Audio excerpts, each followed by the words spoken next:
Hey there YouTube, this is Shrine King and welcome back to King's Court for those that are coming back and for those that are new. This is a guide slash review in World of Tanks for the ISU-152, which is the tier 8 on the track tank destroyer that is Russian.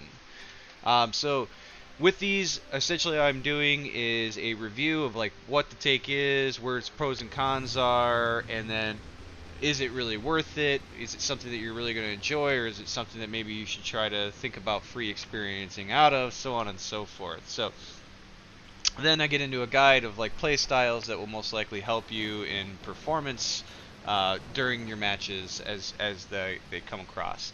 So, and a lot of these are pretty quick, so I hope these things help, and then if they do, please feel free to like, subscribe, let me know what you think, and then go from there. So, right off the door, pros.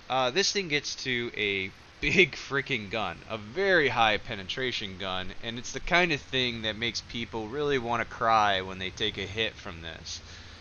Its maneuverability, well, I shouldn't say maneuverability. Its mobility is kind of okay. Like it gets a decent speed, so it can get into places.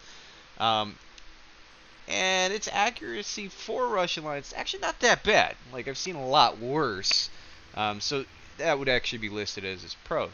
Now, from that said, everything else is kind of a con with this thing. It doesn't necessarily have really good camo in comparison to a lot of other tank destroyers that are out there. It doesn't really have good eyes, so it relies on the team very heavily.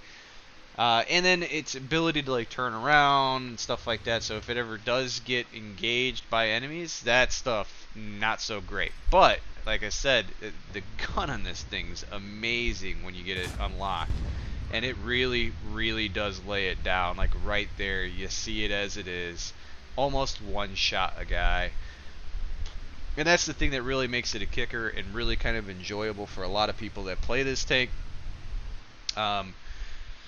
So, in comparison to the line, you know, is it worth going down that line? Absolutely, absolutely. This one, for the particular line, it actually has a very high DPM at the end of it, and it's got very high alpha damage, good penetration. So it does make it kind of nice, but it does maintain the consistency of the same performance.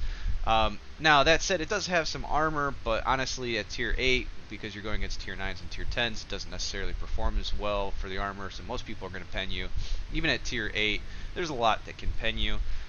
So it really comes down to like proper timing and angling to make them kind of deflect the shot. You're not really going to get your armor necessarily to work as well as you'd like, but the later tiers, absolutely, like tier 9 and tier 10, they are a lot better about it.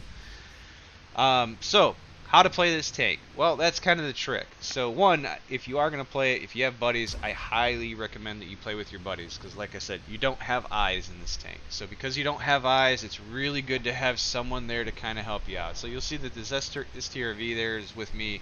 We're kind of letting the rest of our team kind of be the eyes, and we're doing our best to support them. Sadly, it is an in-town engagement, so that makes it a little more rough. Not really ideal. The other thing is this thing has like no real depression, so being on hills is not necessarily optimal for you. But sometimes you can't really get around with it because it's just the way it works. So if I were you, like I said, the camo is not very good. So when you can line up and get a shot, I would take the shot and then roll back, try to get out of sight. In the event that you do get into a spot or placement where there is a lot of bushes and trees and everything like that, bear in mind it's not a matter of being in the bush that's going to benefit you. It's that you need a bunch of bushes ahead of you blocking the line of sight to you, so you get the camo rating even when you fire this gun, because camo loss is based on the caliber of the weapon, and this one being so big, yeah, you're going to get spotted typically unless you have a lot of bushes and trees ahead of you. Other than that, I mean, that's really just all it comes down to. Much like you're seeing here, it's kind of like, you know, get hidden, roll up a little bit, try to stay either at the edge of your line of sight, or even up to the maximum line of sight. So, like for example, when you're going against heavies, you don't necessarily need to be at the maximum, unless it's particular American heavies. Those would be the ones I'd be a little concerned about because they do have really good view range.